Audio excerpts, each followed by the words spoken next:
Welcome to HPDC पाठशाला।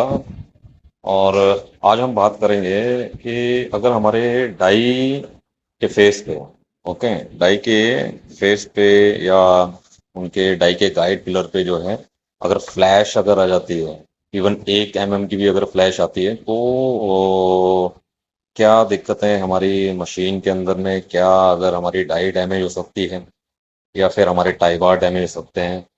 Correct. For example, हमारा ये टाई बार है और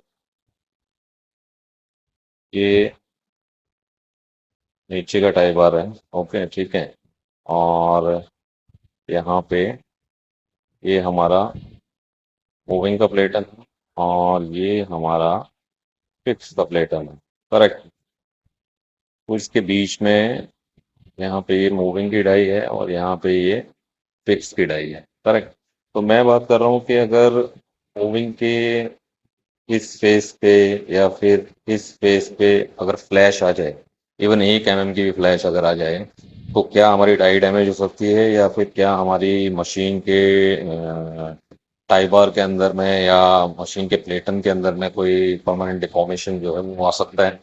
तो उसको मैंने सोचा कि कैलकुलेटेड वे में समझते हैं, एक इंजीनियरिंग लैंग्वेज में समझते हैं, ताकि हमें पता चले कि ये सिर्फ थ्योरेटिकल बातें नहीं है और सिर्फ कहने की बातें नहीं है कि हमें डाई जो है वो फ्लैश साफ करके चलानी चाहिए, चाहे वो 1 mm की फ्लैश क्यों ना हो। करेक्ट।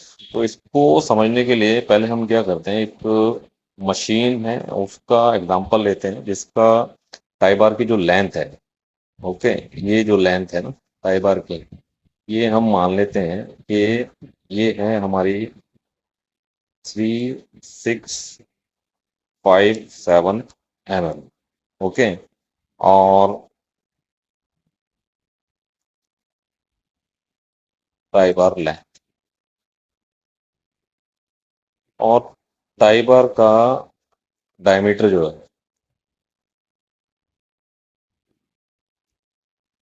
वो है 100 mm।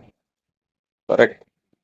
और इसके अंदर जो स्ट्रेन है, करेक्ट, स्ट्रेन मीन्स क्या है, सिंपली इसको भी क्लियर कर लो। स्ट्रेन क्या है, जैसे कि आपके देखा होगा शॉप फ्लोर पे कि स्ट्रेन गेजिंग करने के लिए आते हैं लोग जो है, तो पहले क्या हुआ करता था कि स्ट्रेन गेजिंग होते थे जो मेजरिंग डायल होते थे उसके थ्रू। तो उसमें क्या होता था, एक सर्टेन लेंथ टाई बार के ऊपर में वो जो मेजरिंग गेज है वो फ्लो कराया जाता था, मेजर किया जाता था। तो उसके अंदर में फॉर एग्जांपल हमने इसमें देखा कि 300 mm तक हमने वो गेज क्लोज किया। Correct.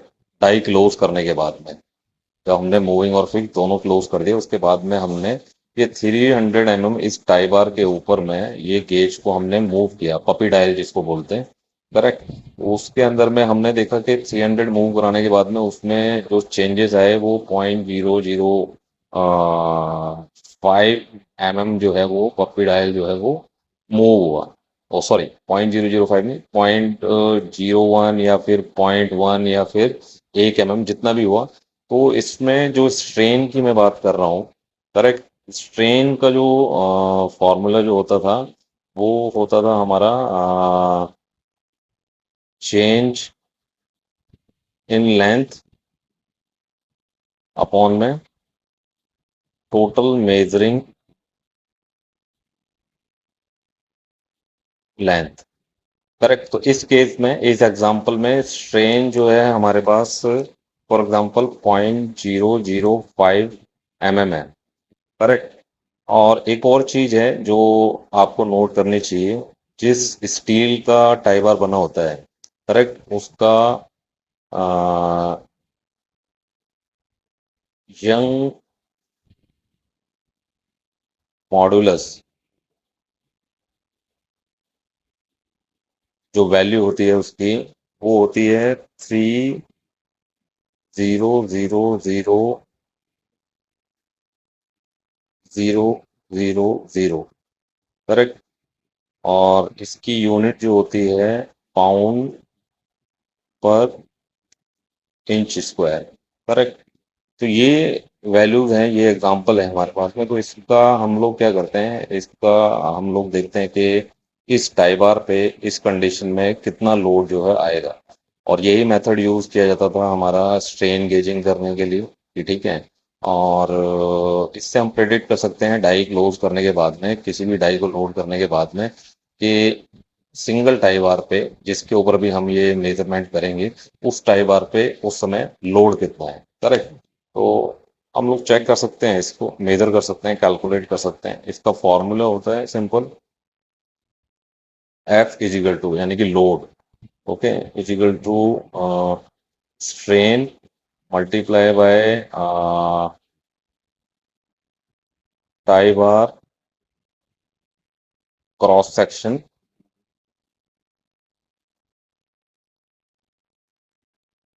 Area multiply by Young modulus of steel. Correct. तो सिंपल फॉर्मूला होता है इसके अंदर में। तो अगर हम इसको मेजर करेंगे तो हमारे पास ये निकल के आएगा, पहले इसका क्रॉस सेक्शन एरिया निकाल लेते हैं हम लोग टाई बार का, 3.14 यानी कि पाई आर स्क्वायर से। तो आर इस केस में हो जाएगा 100, अगर डायमीटर है तो आर हो जाएगा हमारा 50। Correct.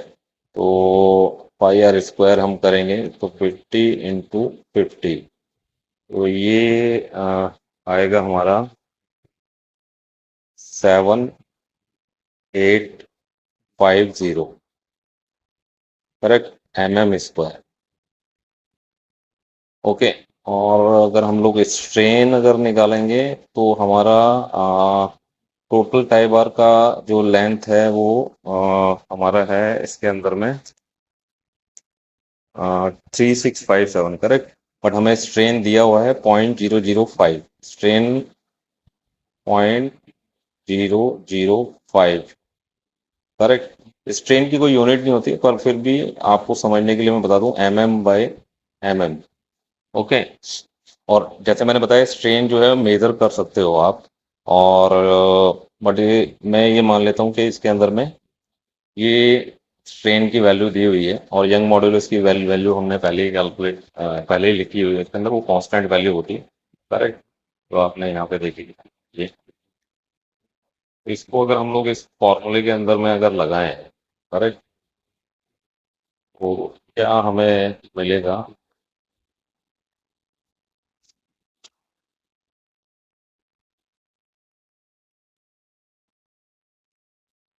F equal to, strain की वैल्यू जो थी हमारे पास में वो थी 0.005 मल्टीप्लाई बाय एरिया जो आया था वो हमारा आया था 7850 मल्टीप्लाई बाय यंग मॉडुलस की वैल्यू जो थी वो थी 300000। करेक्ट। और इसको हम लोग जब सॉल्व करेंगे, ठीक है, इसको अगर कैलकुलेट पे सॉल्व करूंगा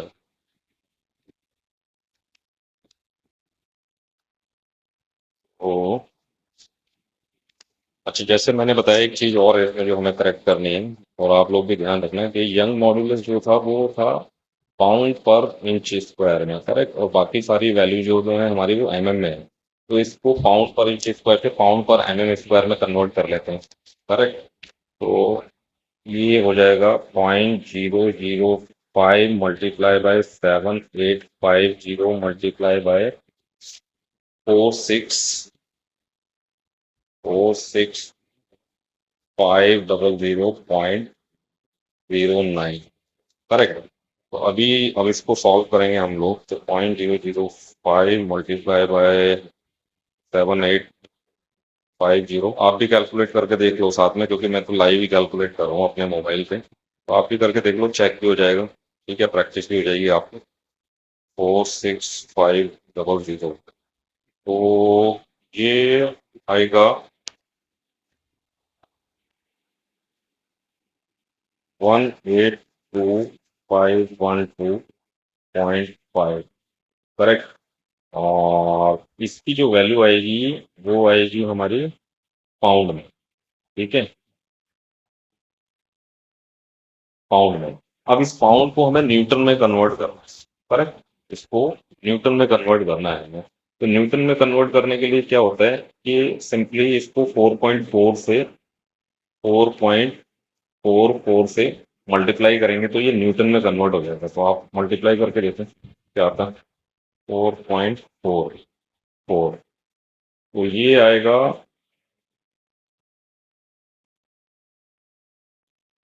810355.5 न्यूटन। करेक्ट। अब ये जो न्यूटन है इसको हमें टन में कन्वर्ट करना है, क्योंकि हमें वैल्यू चाहिए टन में, क्योंकि हम तो टन में जानते हैं ना कि 400 टन की मशीन है, 800 टन की मशीन है। तो एक टाई बार पे कितने टन का लोड है इसको टन में कन्वर्ट करते हैं। तो F ton is equal to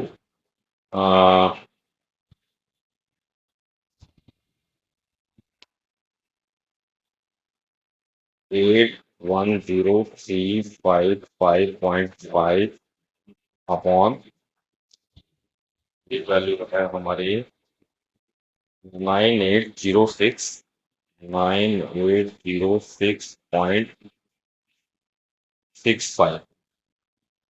ठीक है। इसको एक बार आप भी करके देखें क्या वैल्यू आती है। तो ये लगभग आ रहा है 82.63 टन। करेक्ट। तो एक टाई बार पे लोड निकल के आ रहा है हमारा 82.63। ये नॉर्मल है जब टाई के बीच में कोई फ्लैश नहीं है, सिंगल मेजरमेंट की है हमने। करेक्ट। तो 82.63। तो अगर हमें मशीन प्रिडिक्ट करनी हो कितने टन की मशीन है, तो हम क्या कर सकते हैं, इसको ये मल्टीप्लाई बाय 4 कर सकते हैं। तो ये अराउंड आएगा हमारा 330.53 टन। तो हम ये कह सकते हैं कि ये आ, इसको राउंड ऑफ करें तो 350 टन की मशीन जो है ये हो सकती है। करेक्ट।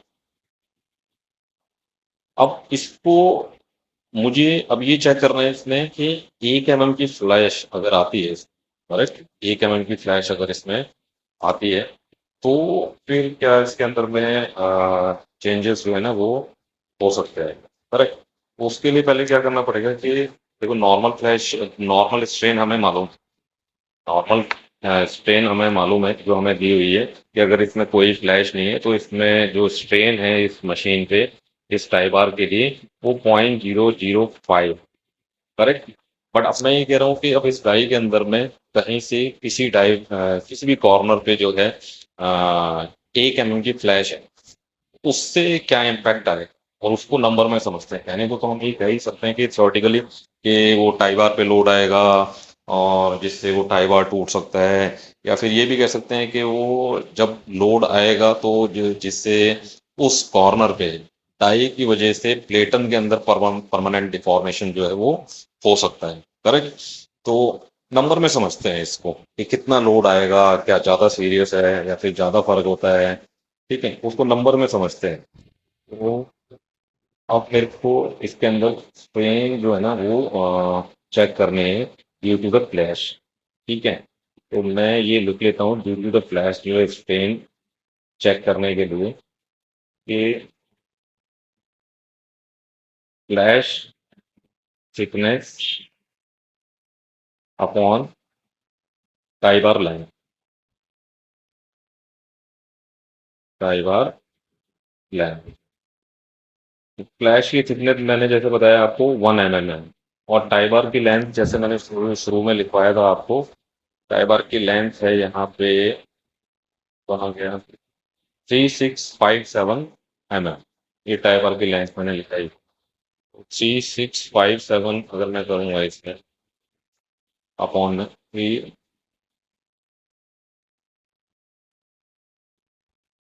3657, तो इसको कैलकुलेटर पे निकाल के देखो कितना स्ट्रेन आया।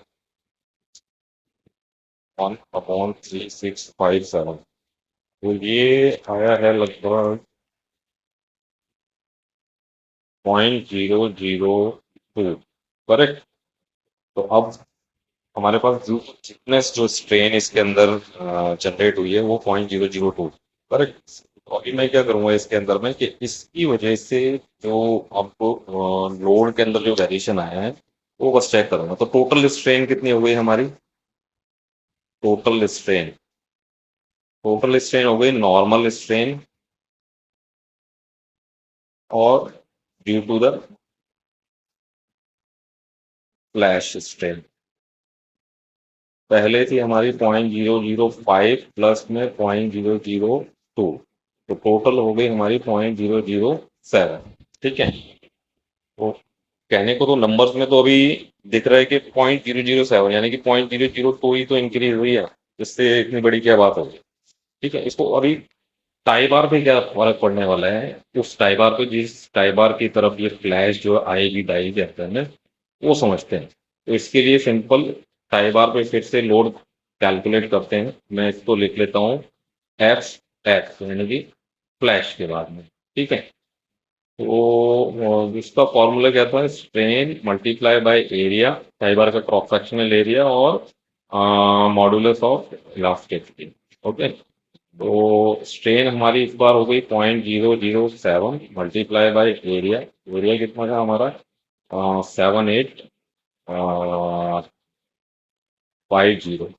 ठीक है, और मॉड्यूलस हमने जो कन्वर्ट करके निकाला था वही लिख लेते हैं यहाँ पे हम लोग। कन्वर्ट करके क्या निकाला था हमने, कन्वर्ट करके लिखा था हमने, हाँ ये लिखा था, मॉड्यूलस 46500, 46500।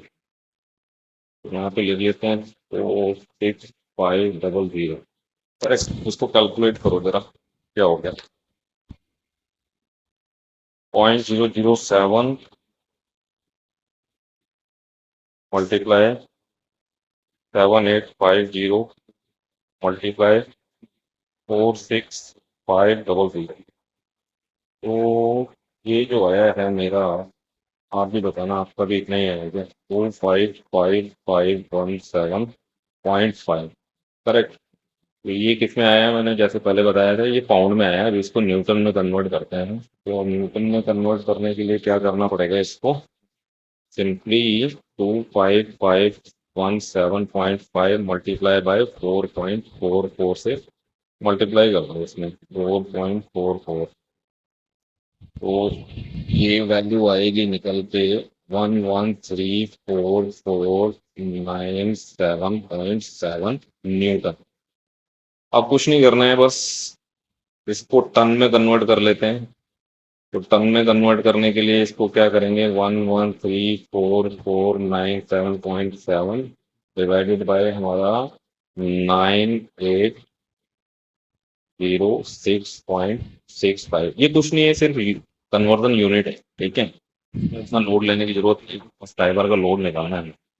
करेक्ट, तो उसको डिवाइड करेंगे 9806.65, तो ये लगभग आएगा 115.68 टन।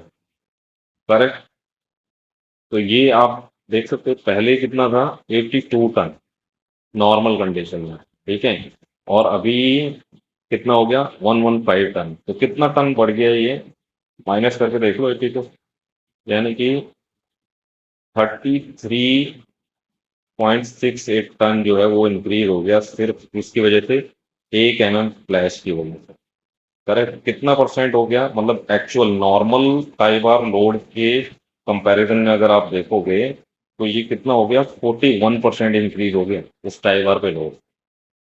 41% टाई बार पे लोड इंक्रीज होगा, तो उस केस में क्या होगा, दो ही चीजें होनी है उसके अंदर में ना, या तो टाई बार टूटेगा या फिर उसके अंदर परमानेंट डिफॉर्मेशन आएगा। अब आप लोग बोलोगे हम तो 2-2 mm 5-5 mm की फ्लैश चलाते हैं डाइयों के अंदर में। करेक्ट, तो देखो बहुत सारे रीजन होते हैं, आपको ऐसा बिल्कुल भी दिमाग में गलत इमेज बनाने की जरूरत नहीं। ठीक है ना, कि हमारा तो टाई बार 5 mm क्या 10 mm की फ्लैश पे नहीं टूटता है। तो जिन मशीनों के अंदर में, ठीक है, जिन मशीनों के अंदर में, और जिन मशीनों के अंदर में सेफ्टी नहीं है ना, जैसे कई बार क्या होता है कि वो 3 या 4 सेकंड ही कोशिश करेगी मशीन उसको डाई को क्लोज करने के लिए, उसके बाद अलार्म दे के जो है ओवरलोड का अलार्म दे। करेक्ट, तो जिन मशीनों के अंदर सेफ्टी होती है वो तो बच जाती है, but over the period of time अगर ये सेम रखा है आपने प्रैक्टिस, तो वो भी कुछ महीनों बाद कुछ साल बाद जो है वो टूट जाएगी। साल बाद तो बहुत दूर की बात होगी, कुछ महीनों में ही टूटेगा। तो जिन शॉप फ्लोर पे फ्रिक्वेंटली टाई बार टूटते हैं, 2 महीने में 3 महीने में एक एक टाई बार टूट रहा है, तो ये प्रैक्टिस है, सिर्फ सिर्फ और सिर्फ चलाने की प्रैक्टिस है, ठीक है। और वो कोई नहीं पकड़ रहा वहां पे कि 1 mm की फ्लैश के साथ चला रहे हो, कितनी फ्लैश के साथ चला रहे हो। सर मैं तो फ्लैश साफ करके चलाता हूँ, ठीक है। तो ये मिथ निकाल दो कि कोई फर्क नहीं पड़ता या डाइयाँ चलती हैं। तो जिन मशीनों पे जैसे टेक्नोग्रेड है, लोकल मशीनें हैं अपनी, एसएस इंजीनियरिंग की मशीनें हैं, तो उसके अंदर में जैसे सेफ्टी अगर नहीं दी हुई है, तो वो तो टाई बार टूटेगा ही टूटेगा उनका over the period of time जो है। आज नहीं टूटेगा कल टूटेगा। बट मैंने आपको देखो नंबर में दिखाया है, कोई मैंने आपको ना इस तरीके से कोई राम कथा नहीं सुनाई है कि मेरे कहने पे मान लो। देखो नंबर है आपके सामने है कि 1 mm की फ्लैश से कितना फर्क पड़ता है। 41% जो है ना टाई बार पे लोड इंक्रीज हो जाता है। और मैं आपको बता दूं, देखो टाई ये जो, अगर आप देखोगे, ये प्लेटन है इसके अंदर में और यहाँ पे कहीं पे डाई है इसके अंदर। तो जिस भी कॉर्नर पे फ्लैश आएगी ना, फॉर एग्जांपल यहाँ पे फ्लैश है ऊपर गाइड कलर के पास में, तो ये वाले टाई बार पे ही लोड आएगा, करेक्ट। और एक मशीन पे नंबर ऑफ डाई चेंजेस होती हैं, तो आप ये नहीं कह सकते कि इसके अंदर में कि उस डाई में यहाँ फ्लैश आती है तो यही टाई बार टूटना चाहिए था, पर किसी डाई के अंदर में यहाँ फ्लैश आ रही है स्क्रू बुश के पास में, तो ये क्लीन करके नहीं चलाया। पर चक्कर क्या है कि हमारी तो प्रैक्टिस ही ऐसी बनी हुई है कि हमारी तो बिना फ्लैश के डाई चलेगी नहीं, क्योंकि जब तक फ्लैश नहीं आएगी उसकी मैचिंग नहीं होगी, करेक्ट। मैचिंग नहीं होगी तो वो पार्ट नॉन फिलिंग का ओके नहीं आएगा। तो करना तो रूट कॉज से ही ठीक पड़ेगा, ठीक है। तो ऐसे ठीक नहीं होगा कि आप जो है इसके अंदर में वो फ्लैश हटा के चलाओ, तो आपके ऊपर 10 लोग आएंगे कि वो पार्ट ओके करके दिखा दो आप, क्योंकि फ्लैश ही नहीं रुकेगी उसके अंदर। तो उस पे कभी और वीडियो बनाएंगे, या फिर वो पहले भी बनाए हुए हैं, पहले उनको देख लो, करेक्ट। और इन सब का समाधान, ठीक है, इन कॉम्बिनेशन का समाधान कि भाई इतनी सारी चीजें कौन याद रखे, या फिर इतनी बड़ी टीम, या फिर टीम भी एक प्रोसेस के थ्रू जो है ना वो डाई डेवलप करे, प्रोसेस डेवलप करे, तो उस पर एक ही समाधान है आप एचपीडीसी पाठशाला ज्वाइन करो, ठीक है। और लिंक तो इस वीडियो के उसमें मिल ही जाएगा, नहीं तो सिंपल www.hpdcpathshala.com टाइप करो गूगल पे, और उसमें मेंबरशिप है, ज्वाइन करो। तो उसमें सॉफ्टवेयर का एक्सेस है, और मतलब उसमें आपको अपना दिमाग नहीं लगाना, वो उसके अंदर सॉफ्टवेयर है। और दिमाग लगाना भी है तो उसके अंदर में बहुत सारे लर्निंग टूल है। मतलब 80 मोर देन 80 आवर्स का तो वीडियो कंटेंट है, जैसे मैं अभी आपको दे रहा हूँ इस तरीके से। और मतलब पीडीएफ की फॉर्म में, पीपीटीज की फॉर्म में कोर्स अवेलेबल है उसमें, करेक्ट। चलो ठीक है, thank you very much, keep learning till then.